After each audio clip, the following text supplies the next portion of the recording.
일단 여러분들이 알고 계셔야 될 게 지금 업무용 승용차는 여러분들이 처음 들어보세요? 아니면 어디서 들어본 적이 약간 있어요?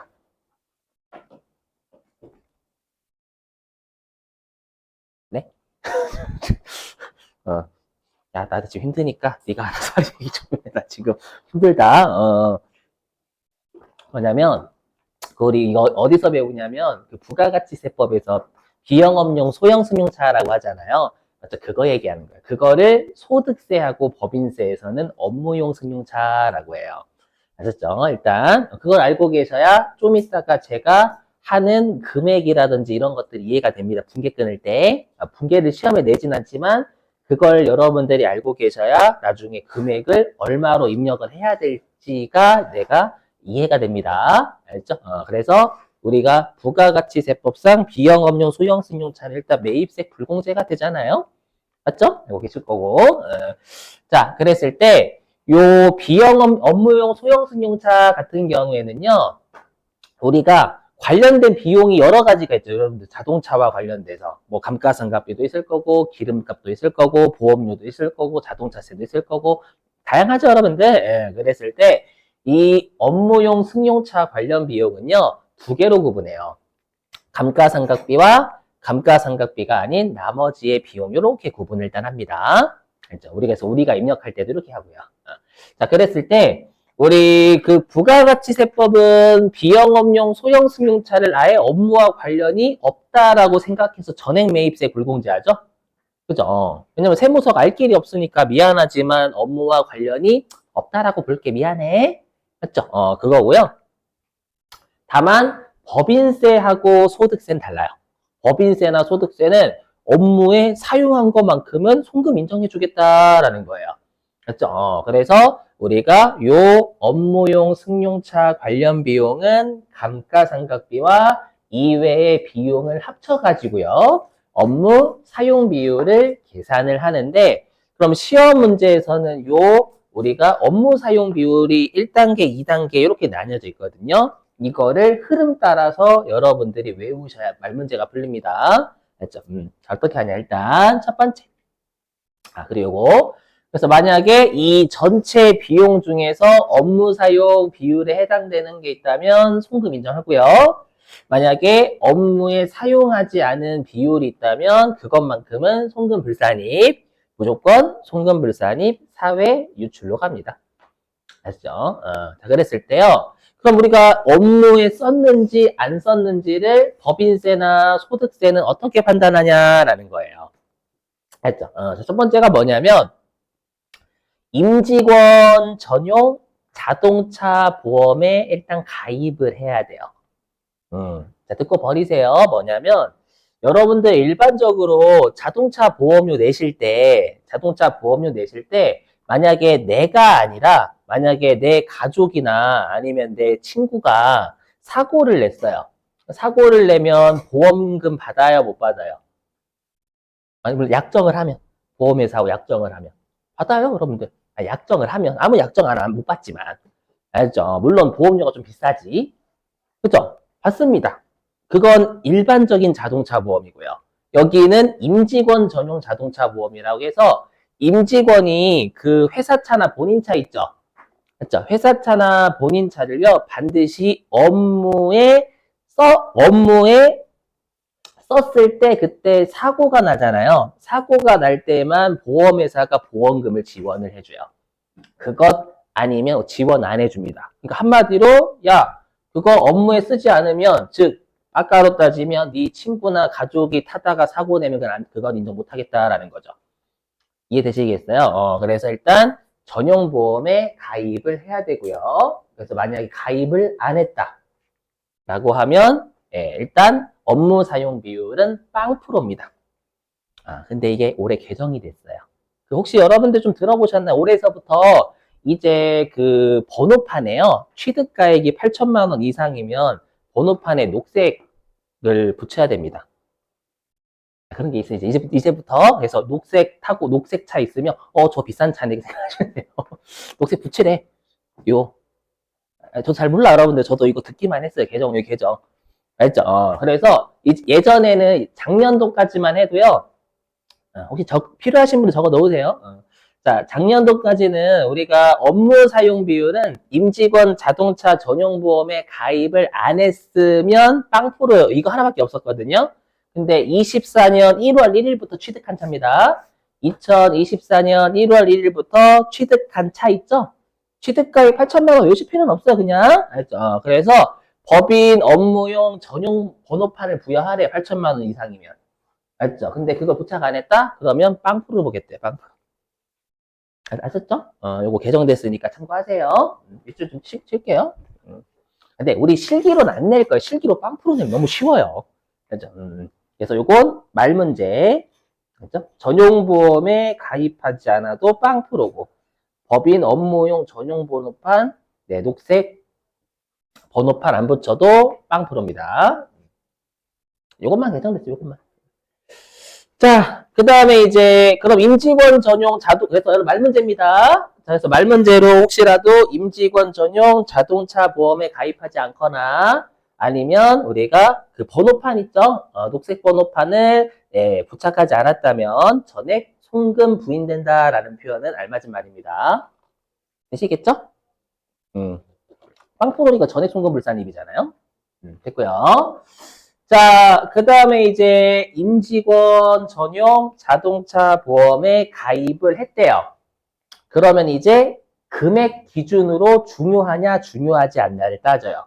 그래서 중요성 기준은 1,500만 원입니다. 이 두 가지 비용 합쳐서. 그래서 1,500만 원 이하면 그 금액이 중요하지 않다라고 봐요.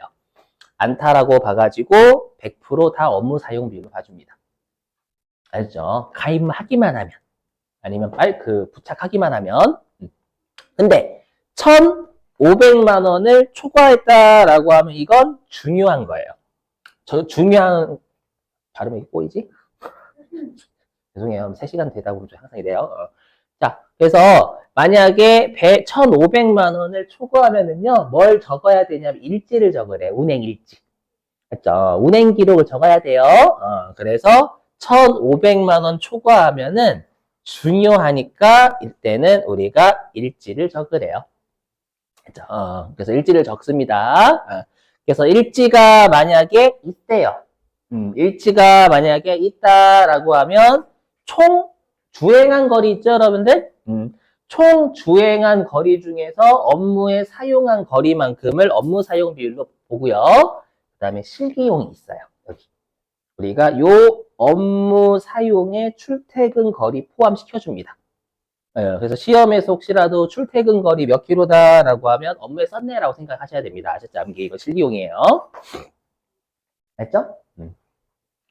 현실에서 몇 프로일까요, 여러분들? 100%지 뭐. 맞죠? 누가 거기에다가 저는 양심이 저의 집 가오는 저희 집 가오는 정직입니다. 저 여자친구랑 또 남자친구랑 데이트하는 데서 저를 벌해주세요. 저를 막 송금불세 상여 때려서 소득세 내야 될 사람이에요. 미친놈은 없어요. 했죠. 거짓말 하지. 그래서 업무에 다 썼습니다. 이렇게. 예. 자, 그리고 일지가 없대요. 그럼 일지가 없으면 빵프로 보면 가혹하겠죠. 왜냐면 1,500만 원 쓴 놈은 100%인데. 근데 일지 안 썼다고 1,500만 원, 내가 1,501만 원인데 일지 안 썼다고 빵프로면 만 원 차이로 억울하잖아요, 여러분들. 그래서 전체 비용 중에 1,500만 원까지는 업무 사용 비율로 봐줘요. 알죠? 됐죠? 그래서 요 출퇴근 거리가 업무에 쓴 걸로 된다라는 거 실기용이니까 좀 외워주시고요. 자, 그 다음에 이제 그럼 우리가 감가상각비와 이외 비용을 나눈 게 있을 거 아니에요. 왜 나눴는지 뭐냐면 다시 우리가 이 업무에 사용한 금액을요, 업무 사용 비용과 그러니까 업무 사용 감가상각비와 업무 사용 감가상각비 이외 비용 이렇게 나누겠다라는 거잖아요. 굳이 표현하자면. 맞죠? 뭐냐면 우리가 감가상각비는 다시 한도가 있어요. 뭐냐면 800만 원 한도를 또 따져요. 800만 원 한도. 그러니까 만약에 내가 예를 들어 볼게요. 예를 들어 보면 내가 이제 여기 이외 비용이 1,600만 원이고요. 만 원 뗄게요. 그리고 감가상각비가 1,600만 원이래요. 그러면 업무 사용 비율이 만약에 90%다. 라고 하면 업무 미사용이 10%잖아요. 그럼 정확하게는 얘가 3,200만 원에 10%가 부인되는 거죠. 근데 이게 다시 이외 비용 10%, 그리고 10%입니다. 하고 감가상각비 10% 이렇게 나뉘어지는 거잖아요. 맞죠? 이게 만약에 이게 감가비 외, 그리고 이게 아래가 감가비라고 하면 이외의 비용 여기서만 제재하고 끝내겠다라는 거예요. 아셨죠? 하지만 우리가 감가상각비는 다시 업무에 쓴 감가상각비다라고 하더라도 다시 한도 빠지겠다라는 거예요. 아시죠? 그래서 어떻게 하냐라고 하면 다시 업무용 승용차는 감가상각비 한도가 1년에 800만 원이니까 암기해 주셔야 돼요. 무조건 800이에요, 800. 알죠? 그래서 감가상각비는 일단은 제재가 두 개예요. 업무 사용 한 번 따지고 800만 한도 따지고. 근데 감가상각비가 아니면 업무 미사용만 따지는 거예요. 알죠? 오케이. 자, 그리고 이제 보시면 그래서 우리가 업무용 승용차 감가상각비 한도 800만 원 이거 컴퓨터가 다 계산해 줍니다. 걱정하지 마세요, 여러분들. 예. 제가 이거 설명 안 드리면 또 여러분들이 내가 계산해야 돼 이렇게 하시기 때문에 자, 그리고 말문제.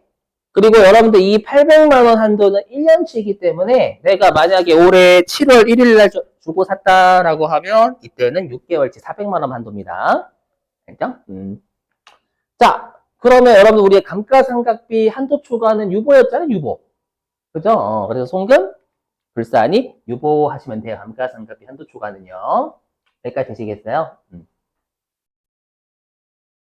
이건 무시하시고. 이거 나중에 혹시라도 이제 5년이 나중에 할 거예요. 무시. 자, 근데 요거 좀 조심하게. 렌트 이쪽 아래 겁니다. 아래 거. 요거 별표입니다. 실기용이에요. 자, 들어보세요. 자, 들어보세요, 여러분. 여러분들, 우리가 그러면 이 감가상각비 쪽은 업무 미사용도 때려버리고 800만 원 넘어가는 것도 때려버리잖아요. 맞죠? 근데 내가 머리를 조금만 쓰면 감가상각비 한도 800만 원을 피할 수 있는 방법이 있어요. 어떻게 하면 되냐면 빌리면 돼요. 빌리면 내가 감가상각을 안 하거든요. 맞죠? 빌리면 나한테 빌려주는 임대인이라고 그냥 할게요. 빌려주는 뭐 렌트카 회사 사장님이나 아니면은 리스라고 하죠, 여러분. 새 차? 리스 회사 사장님이 감가상각하거든. 맞죠? 그거를 머리를 쓴 거예요. 항상 세법은 법을 만들고 나서 봤더니 어떤 사람이 이걸 막 피해 다니는 거야. 세법을. 그러면 저런 방법도 있구나 해가지고 계속 만들어내는 거예요. 그랬더니 애들이 이제 임차하고 다니는 거예요. 그렇죠? 그럼 이제 감가상각비 800만 원 한도는 내가 받는 게 아니잖아요. 맞죠? 그래서 다시 만들었어요. 뭐냐면 자, 그래서 여기 이거는 뭐 얘는 중요하지 않습니다. 렌트 같은 경우에는 보세요. 여러분들 어차피 차는 끝까지 가면 감가상각 다 되겠죠. 왜냐 우리가 현실적으로 좀 이따가 하겠지만 일반적으로 이제 업무용 승용차는 정액법 강제거든. 좀 이따 띄울 거예요. 정액법 강제니까 잔존가치가 0이란 말이에요. 맞죠? 0이기 때문에 차값이 곧 총 감가상각할 금액이 되겠죠, 여러분들? 맞죠? 그러면 우리가 렌트 같은 경우에는 남이 좀 썼던 차를 내가 빌려 쓰는 거잖아요. 맞죠? 그래서 렌트 같은 경우에는 렌트료의 70%를 차값으로 봐요. 차값이 총 감가상각할 금액이니까. 맞죠? 근데 렌트는 안 중요해요. 컴퓨터가 알아서 해주는데 문제는 운용 리스예요. 얘는 진짜 외워주셔야 돼요. 제일 어려워요. 제발 좀. 제발. 제가 제발이란 용어 써서 제발. 제발.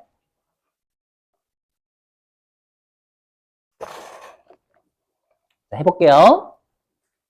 자, 뭐냐면 여러분들 운용 리스는요. 내가 어떻게 하는 거냐면 어떤 예를 들어 가지고 내가 저기 제네시스를 하나 사고 싶어요.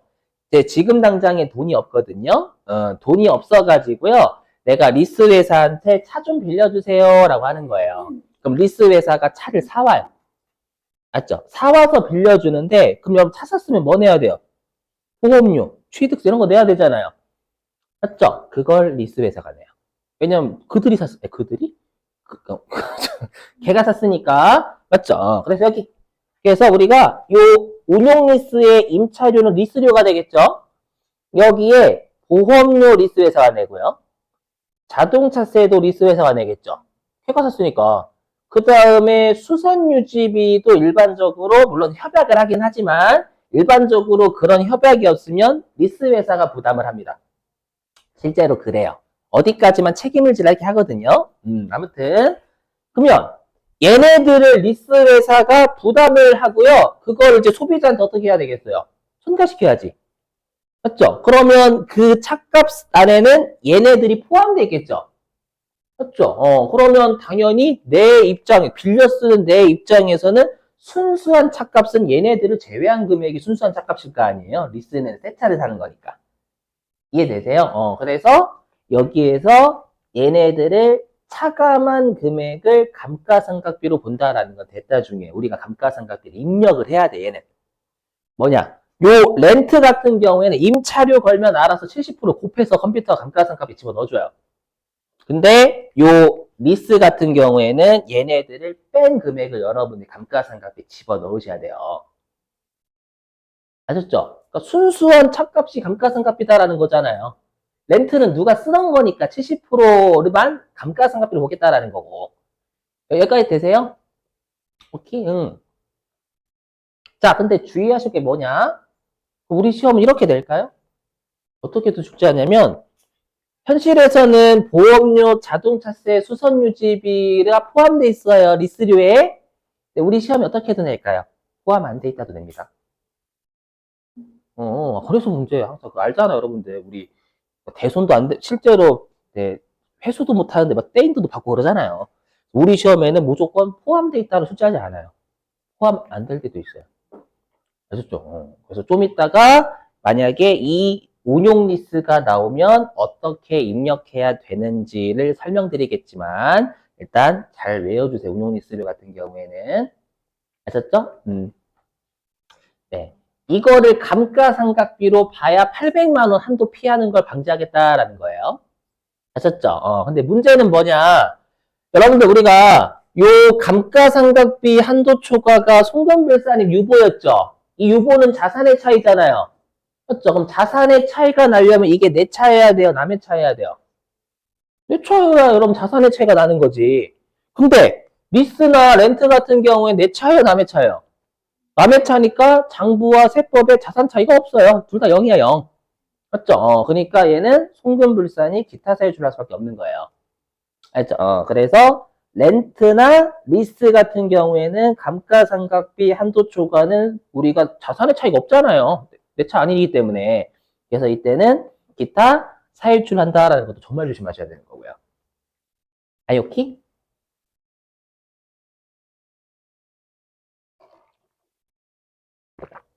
검색이 두 개가 되거든요, 실제로. 한도초가 뜨면. 한도초 검색하시면. 위는 무시하세요, 여러분들. 위는 무시. 자, 그 다음에 최근에 이것도 출제를 한번 했어요. 뭐냐면, 요거요. 뭐냐면 들어보세요, 여러분들. 우리 유보나 마이너스 유보는 기억나시겠지만 언젠가는 추인되죠. 언제 추인이 되냐면 해당 차이가 났던 자산 부채가 소멸하면. 맞죠? 그럼 들어보세요, 여러분들. 말로 한번 떼어볼게요. 뭐냐면 우리 회사가 페라리 10억짜리. 그러면 10억짜리면 여러분들 좀 이따가 하겠지만 내용연수 5년으로 무조건 보거든요. 그럼 회사는 감가상각을 1년에 2억씩 할 거 아니에요? 2억. 5년이니까 10억짜리 차면 2억씩. 맞죠? 2억씩 할 거예요. 근데 세법은 한도가 800만 원이란 말이에요. 그럼 1억 9,200만 원이 네, 매년도 한도 초과 유보가 되겠죠. 일단 시험에는 여러분들 그냥 이것만 알고 계시는데 컴퓨터 알아서 해줘요. 맞죠? 근데 왜 이런 게 있는지 설명을 해야 되니까. 맞죠? 그러면 내가 만약에 2년 동안 얼마냐? 그럼 2년 동안 대략 한 4억 정도 한도 초과 나왔을 거 아니에요. 맞죠? 누적하면. 맞죠? 그럼 4억 한도 초과 유보가 나왔을 거란 말이에요. 그러면 얘를 어떻게 하면 4억이 한 방에 추인될까요? 팔면 돼요. 팔면 팔면 자산이 0이잖아. 그러면 이제 추인 가능하지. 맞죠? 그리고 우리가 비싼 스포츠카는 2년 타면 여러분 시세보다 많이 받아요? 아니면 엄청나게 떨어져서 받아요? 엄청나게 떨어져요. 중고로 가면 거의 스포츠카는 2년 타면 여러분 훨씬 떨어져. 장난 아니에요.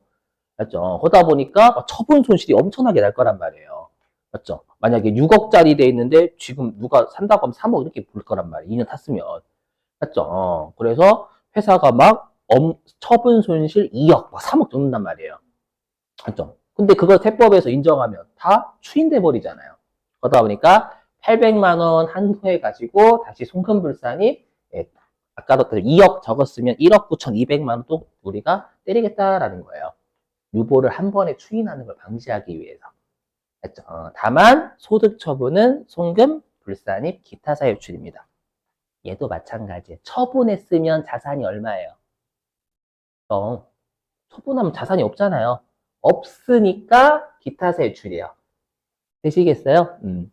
그러니까 유보 추인 한꺼번에 되는 걸 방지하기 위해서 만든 거지 실제로 처분을 했으니까 자산이 0이란 말이에요. 장부에. 기타 사유출하는 거예요. 아셨죠? 요거는 실기에 나오긴 하지만 컴퓨터가 알아서 해줌? 진짜 알아서 해줘요. 걱정하지 마세요.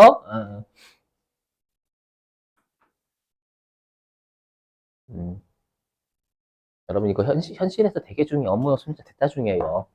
알죠? 진짜 많이 중요해. 현실에서 됐다 중요함. 자, 근데 자, 죄송한데요. 문제는 뭐냐? 자, 보세요.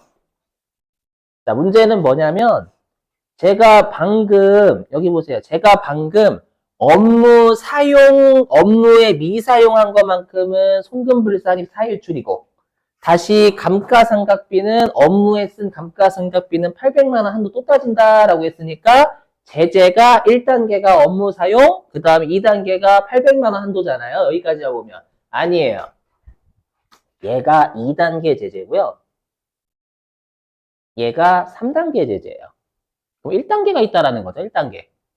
그죠? 다행히 1단계는 시험에 간단하게 물어봐요. 간단하게. 그렇죠? 그래서 1단계 좀 할게요. 아까 했던 감가상각 의제 때문에 그래요.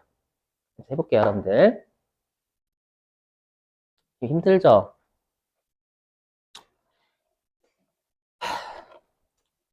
항상 좀 어려운 그쪽 하는 선생님들 좀 많이 힘들어요. 여러분 힘들어 하시니까. 다른 건 한 3시간씩 하면 되는데, 세무 1급이나 저기는 재경관리사 어쩔 수 없이 5시간씩 하거든요. 그리고 제가 또 주말에는 또 7시간 반을 해요. 또 주말에. 회계부가 소득하고 법인세 해가지고. 그러면 이제 점심까지는 괜찮거든, 사람들이. 그럼 점심 다 드시고 나면 얼굴 다크서클이 막 생겨요. 갈 때 막. 이러고 좀비처럼. 이게 참 어쩔 수가 없는 게, 그래서 여러분 컨디션 관리 진짜 잘 해주세요. 그렇죠. 세무 1급은. 대신 합격하면 여러분 좋은 일만 있죠. 법인세 잘하면 여러분들 실제로 법인에서 엄청나게 좋아한단 말이에요. 여러분들 법인세 잘하면. 가장 어려운 세법이니까 잘 안 하려고 하거든요. 법인세 같은 경우에는. 자, 아무튼 다시 이제 돌아와서 다 말문제 나와요. 자, 근데 여기 제가 다시 업무용 승용차 관련 비용은 이외의 비용과 감가상각비 이렇게 나뉜다라고 했잖아요. 그럼 다시 이 감가상각비는 회사의 감가상각비가 아니라 세법상 감가상각비예요. 오케이, 세법상 감가상각비예요. 그럼 세법상 감가상각비를 구하려면 우리가 여태까지 배웠던 본래 한도를 따지겠다라는 거예요. 아까 800만 원 한도는 그냥 있는 거고. 근데 우리가 여태까지 8장에서 배웠던 감가상각비가 본래 한도란 말이에요. 그렇죠? 그래서 여기 보세요. 뭐냐면 자, 장부에서 감가상각을 했대. 800만 원 한도가 아닌 거야 이제는. 그건 업무 통과한 놈 하는 거고. 자, 장부에서 감가상각비를 적는데요. 근데 본래 한도가 있대. 그랬을 때 이게 세무조정이 얘가 감가상각비 한도 초과는 우리 송금불산입 유보죠. 본래 한도 따질 때. 물론 임차면은 본래 한도는 없어요. 근데 얘가 중요한 게 아니라요. 얘가 중요해요. 얘요, 얘. 얘요. 그럼 송금산입 마이너스 유보 감가상각비 쪽 있잖아요. 우리 송금산입 마이너스 유보는 언제예요? 그게 시인부족액이 떴었을 때. 과거에 삼각부인액이 있다면 그게 아니라요. 얘는 감가상각비 한도 미달일 때 송금산인 마이너스 유보를 해요. 즉 결론부터 말씀드리면 감가상각의제가 적용이 됩니다. 감가상각의제가. 감가상각의제면 우리 한도 미달 무조건 송금산 먹여버리잖아요. 어? 아니, 이유는 설명드릴게. 아니, 이유는 설명드릴게요. 그냥 안 넘어가. 이거 이유 설명 안 드리면 여러분들 왜 이렇게 알죠? 일단 하긴 할게. 보시면 자, 그래서 여기 보세요. 자, 이 업무용 승용차가 언제 들어왔냐면 이게 2016년 1월 달에 들어왔거든요. 했죠? 그래서 여러분들은 위에 건 보지 마시고 아래 거 보시면 돼요. 뭐냐? 무조건 시험이 엄청나게 돼요. 우리가 업무용 승용차는요, 본래 한도를 따질 때 무조건 정액법만 허용해요. 우리 건물 아닌 건 원래 정액하고 정률 선택 가능하잖아요. 안 돼요. 업무용 승용차는 무조건 정액법이에요. 그리고 내용연수 신고할 수 없어요. 무조건 5년입니다. 5년. 그리고 핵심이 예매된 실기용이니까 할게요. 감가상각 의제가 적용이 된다라는 거. 본래 한도 따질 때. 이건 실기용. 그럼 여러분들 들어보세요. 우리가 감가상각 의제를 아까 배웠잖아요. 그거 뭐 하기 위한 거냐면 꽉 먹고 알 먹고 도랑치고 가지 잡고를 방지하는 거다라고 했었죠. 이겼던 거 아님? 자, 왜 그런지 해볼게. 이해가 돼야 이걸 여러분 풀 수 있으니까 오늘 숙제도 나갈 거고요. 자, 들어보세요. 뭐냐면 들어보세요. 자, 우리 회사가요. 이번에 우리 회사가 이번에 업무용 자동차 전용 보험에 가입을 안 했대요. 안 했다고 가정해볼게요. 안 했대. 모르고 안 했대. 그럼 업무 사용비율 빵프로잖아요. 맞죠? 그럼 빵프로니까 요 업무용 승용차 관련 비용이 전액 송금불산임이 될 거예요. 맞죠? 사유출로 특히. 주로 우리 임직원 차니까 우리가 거의 상여 두드려 맞을 거거든요. 맞죠? 그럼 만약에 아예 극단적으로 가정해서요. 이외의 비용이 없다라고 가정. 그냥 기름 없이 굴러간대.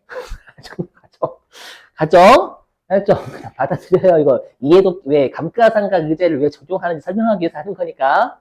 알죠? 자, 그리고 우리 원래 아이고 왜 이게 거꾸로 갔냐? 그리고 우리 원래 감가상각비는 무슨 사항이냐면 결산조정 사항이죠. 그러면 내가 업무 사용 비율이 0%면 감가상각비를 적어봤자 전부 다 사유출되잖아요. 그럼 어떻게 하면 될까요? 결산조정상 악용하면 돼요. 어떻게 하냐면 여기 감가상각비를 0 적어요. 안 적습니다. 안 적어. 업무 사용비율이 없어. 그럼 빵프로니까 안 적어요. 근데 만약에 세법상 본래 한도가 예를 들어가지고 2천만 원이래요. 근데 이게 만약에 결산 조정 사항이라고 하면 세무조정 있어요, 없어요? 결산 조정 사항이면 없잖아요. 결산 조정 사항이면 우리가 한도보다 미달하게 하면 그래 너는 0이라고 생각하는구나 인정 이거잖아요, 여러분들. 그럼 세법상 감가상각비 얼마가 되는 거예요? 빵원이 되는 거예요, 빵원. 맞죠? 빵원이니까 어떻게 해야 돼요? 다시 아이고 좀 이거 왔다 갔다 힘드네 이거. 그럼 여기가 이제 빵원 되잖아요. 그럼 난 분명히 전용보험에 가입을 안 했거든요. 그래서 업무 사용 비율이 빵프로인데 감가상각비가 결산조정사항이니까 안 적어요. 하나도. 안 적으면 업무에 사용하지 않았음에도 불구하고 송금불상에 사유출되는 게 하나도 없는 거예요. 맞죠? 그랬다가 업무 사용 비율이 높아지면 감가상각비를 열심히 한도까지 적어버리는 거예요. 맞죠? 그럼 꼭 먹고 발 먹고 도랑치고 가지 잡고죠. 맞죠? 그러면 이제 감가상각 의제를 적용하면 어떤 일이 발생하는지 보세요. 다시 이제 이거 지우고. 지우고. 이건 실기 때 냅니다, 여러분들. 보세요. 그러면 이제 이게 감가상각 의제가 적용되면 어떻게 하냐면 일단 그래서 송금산입, 감가상각비 한도 미달 2천만 원 마이너스 할 거 아니에요. 강제상각이니까 이제 처먹어 이거잖아. 처먹어. 맞죠? 우리 감가상각 이제 한도에 미달하게 강제로 송금산입하잖아요. 맞죠? 그럼 여러분들 송금산입 좋은 거 아닌가? 여기까지는 좋은 거예요, 여러분들. 맞죠? 하지만 얘는 마이너스 유보니까 나중에는 송금 불산이 플러스 유보 추인돼요, 분명히. 나중에. 맞죠? 대신에 세법에서 강제로 2천만 원 송금산 시켜버렸잖아요. 그럼 세법상 감가상각비는 이제 얼마예요? 0원이 아니라 2천만 원, 2천만 원. 강제로 송금 산입 시켰잖아요, 여러분들. 2천만 원을. 그럼 세법상 감가상각비는 이제 빵원이나 2천만 원 돼버린 거예요. 강제 먹여버렸으니까. 되세요? 이렇게? 이렇게? 그럼 다시. 그럼 여기가 이제 2천만 원일 거 아니에요, 세법상이니까요. 맞죠? 그러면 여기에서 어떻게 되는 거예요? 송금불산입 2천만 원 상여 두드려 맞는 거예요.